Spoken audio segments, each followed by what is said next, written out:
যে কয়টি ক্লাব আছে, আজকে মডার্ন বলি, আবাহনী বলি, ব্রাদার্স বলি, অন্যান্য আরও যে সমস্ত ক্লাব আছে, এই সমস্ত ক্লাবগুলোর নৈপুণ্যতাই কিন্তু একসময় ঢাকার ফুটবল বা জাতীয় ফুটবল, ঢাকার ফুটবল মানে জাতীয় ফুটবল, এগুলো প্রাণের সঞ্চার করেছিল। তো সেই সময় সেই যুগটাতে আবার আমরা ফিরে যেতে চাই। আজকে একটি নির্বাচিত সরকার, মাননীয় প্রধানমন্ত্রী জনাব তারেক রহমানের নেতৃত্বে আজকে নির্বাচিত সরকার দীর্ঘ 17 বছর আন্দোলন সংগ্রামের পরে যাত্রা শুরু করেছেন এবং আমরা বিশ্বাস করি যে বর্তমান আমাদের যে ক্রীড়া প্রতিমন্ত্রী, তার নেতৃত্বে আজকের ক্রীড়াঙ্গনে একটা পরিবর্তন আসবে জনাব আমিনুল হকের নেতৃত্বে। আমরা চাই যে ক্রীড়াঙ্গনের প্রতিটা ক্ষেত্রে একটা সহায়তার হাত বাড়ানোর জন্য এবং ক্লাবগুলোকে কীভাবে বাঁচানো যায় সেটার জন্য পরিকল্পনা গ্রহণ করে সেই ধরনের কার্যকর ব্যবস্থা গ্রহণ করা যায়। এবং সেই ব্যাপারে সরকার, ক্রীড়া মন্ত্রণালয় সহ ক্রীড়া সাংবাদিক, আমাদের সমর্থক যারা আছেন, সবার সম্মিলিত প্রচেষ্টার মাধ্যমেই আমরা চেষ্টা করব যাতে ক্রীড়াঙ্গনে আবার সে আগের অবস্থাটা আমরা ফিরিয়ে আনতে পারি।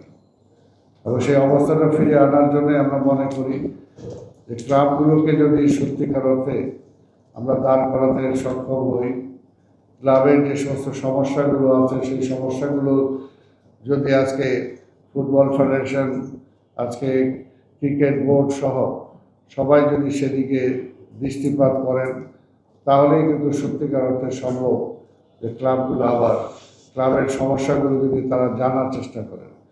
কিন্তু আমরা জানি যে ক্লাবের সমস্যাগুলো অনেকে জানারই চেষ্টা করে না। আজকে খেলাধুলা কীভাবে চলছে, ফুটবল কীভাবে চলছে, আমরা মনে করি যে ক্লাবের ফুটবলগুলোকে বাঁচিয়ে রাখতে হলে যে ক্লাবগুলোর খোঁজখবর নেওয়া দরকার।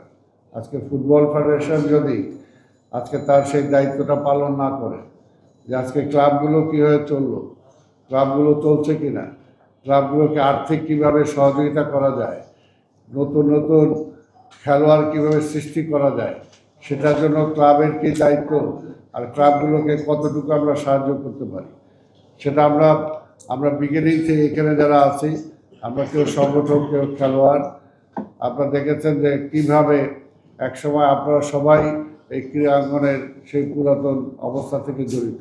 আপনারা আগের অবস্থাও দেখেছেন আর বর্তমান অবস্থাও দেখছেন। যেভাবে ফুটবল চলছে এটাকে কোনোভাবেই আজকে এটাকে চলা বলে না। এটা হচ্ছে একটা রুটিন ওয়ার্ক, নামকেও আসছে একটা ফুটবল লিগ হইতে হবে, সেই কারণে ফুটবল লিগটা হয়। কিন্তু এটাকে কিভাবে দর্শকদের কাছে নিয়ে যাওয়া যায়, আজকে দেখেন ফুটবল আমরা পেশাজীবী ফুটবল করেছি, কিন্তু সেটার জন্য ক্লাবগুলো কতটুকু প্রস্তুত। আজকে ঢাকার ফুটবল কেন হারিয়ে যাচ্ছে? একসময় ঢাকার ফুটবল আমরা এইখানে যখন শুরু হয়েছিল একসময় এই ঢাকার ফুটবলকে নিয়ে ষড়যন্ত্র, তখন আমরা ঢাকার সব ক্লাব একত্রিত হয়ে সেই সময় আমরা ডাম্পা গঠিত করেছিলাম।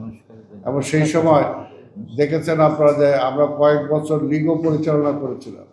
এবং সেই সময় কি অবস্থা ছিল ফুটবলের, রমরমা অবস্থা, আমরা সেটা জানি। আমাদের সেই ধরনের কোনো চিন্তা নাই। আমরা চাই যে ফুটবল ফেডারেশন আগে সেই ভূমিকা গ্রহণ করুন ঢাকার ফুটবলকে বাঁচিয়ে রাখার জন্য। আজকে জাতীয় স্টেডিয়াম, সেখানে কেন খেলা হয় না? এটা তো ফুটবলের স্টেডিয়াম, এটা ফুটবলের জন্য মাঠ, তো ফুটবল এখানে নাই। আজকে যদি আন্তর্জাতিক কোনো খেলা হয় তখনই দেখা যায় যে এটার গেট খুলে, আর নাহলে গেট খুলে না। এটা তো হইতে পারে না। আজকে ফুটবলকে যদি তার সত্যিকার অর্থে ডেভেলপ করতে হয়, দর্শকদের সমর্থন ছাড়া কোনোভাবেই তো ফুটবলটা সেই পর্যায়ে যাবে না। তো সেটার জন্য আমরা চাই যে জাতীয় স্টেডিয়ামে কিভাবে ফুটবল হতে পারে সেটার জন্য পরিকল্পনা গ্রহণ করবেন এবং ক্লাবগুলোকে সেখানে খেলার সুযোগ করে দেবেন। আমাদের কমলাপুরে যে স্টেডিয়াম আছে সেই স্টেডিয়ামটাও আমরা ব্যবহার করতে পারি না। তাহলে এই সমস্ত স্ট্রাকচার আছে কেন? এগুলো খেলাধুলার জন্যই আছে। কাজে আমরা ক্রীড়ামন্ত্রীর দৃষ্টি আকর্ষণ করব যে উনি নিজে খেলোয়াড় ছিলেন, এই দেশে বাংলাদেশের ফুটবলের নেতৃত্ব দিয়েছেন, ক্যাপ্টেন ছিলেন। তা আমরা আশা করব যে তার এই সময় যুগোপযোগী সিদ্ধান্ত তিনি গ্রহণ করবেন। আমাদের জাতীয় স্টেডিয়াম, কমলাপুর স্টেডিয়াম যাতে ঢাকার ফুটবল লিগের জন্য আমরা ব্যবহার করতে পারি, সেটার জন্য আমরা প্রধানমন্ত্রী বলেছেন স্পোর্টসের সহযোগিতা করতে চান, তিনি আমাদের সহযোগিতা চান, তাই আমরাও ওনাকে সহযোগিতা করতে চাই। আমরাও চাই যে আজকে খেলাধুলাকে আবার সে আগের পর্যায়ে নিয়ে যেতে, এবং সেটা সম্ভব যদি ঢাকার এই দুইটা স্টেডিয়াম আজকে আমাদের ক্লাবের ফুটবলগুলোর জন্য খুলে দেওয়া হয়।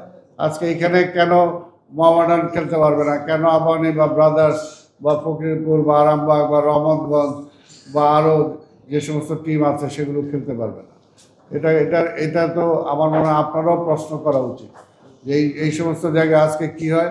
সেই আজকে নারায়ণগঞ্জ যায় খেলতে হবে, মুন্সিগঞ্জে যায় খেলতে হবে, হ্যাঁ, কুমিল্লা যায় খেলতে হবে, এবং সেই জায়গায় ম্যানেজমেন্ট এমন যে সেখানকার মাঠের জন্য আবার ভাড়াও দিতে হবে ক্লাবগুলো।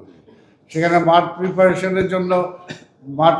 মাঠে যে দিবে, চুন কাম করবে, সেই চুনের টাকাটাও পর্যন্ত ক্লাবকে দিতে হবে। এবং ফটোকপি, একটা প্রেস রিলিজের জন্য একটা ফটোকপি করবে, সেটার জন্য তাকে টাকা দিতে হবে, 80 টাকা দিতে হবে। তো এইভাবে তো অর্থাৎ এটা তো একটা হতে পারে না যে এটাকে ফুটবল ফেডারেশনের দায়িত্ব হলো আজকে ক্লাবগুলো কীভাবে বেঁচে থাকবে সেটার জন্য চেষ্টা করা, ফুটবল ক্লাবগুলো কীভাবে নতুন খেলোয়াড় তৈরি করতে পারে সেটার জন্য চেষ্টা করা।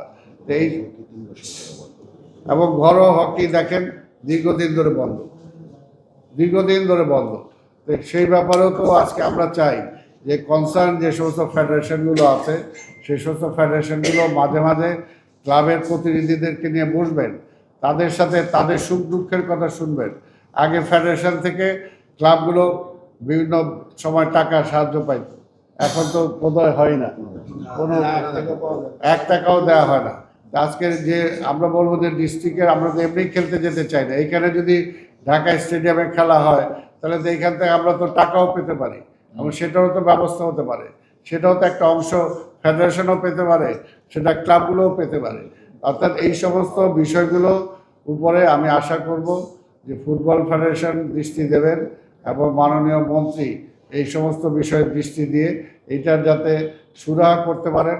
এবং আজকে যে ক্লাবগুলোর জন্য যে আজকে যে সংগঠনটা আজকে তৈরি হলো, এটা শুধু একটাই কারণ যে ক্লাবগুলোর স্বার্থ সংরক্ষণ করা এবং বাংলাদেশের ক্রীড়াঙ্গনকে যাতে সামনের দিকে এগিয়ে নিয়ে যাওয়া যায় সেটার জন্য সরকারকে সহযোগিতা করা, এবং ক্লাবের অসংখ্য দর্শক যারা আছে তাদের জন্য অন্তত তাদের সামনে একটা বার্তা পৌঁছানো যে আমরা ক্লাবগুলোকে বাঁচিয়ে রাখতে চাই, ক্লাবগুলো যেভাবে চলছে এটাকে বাঁচিয়ে থাকা বলে।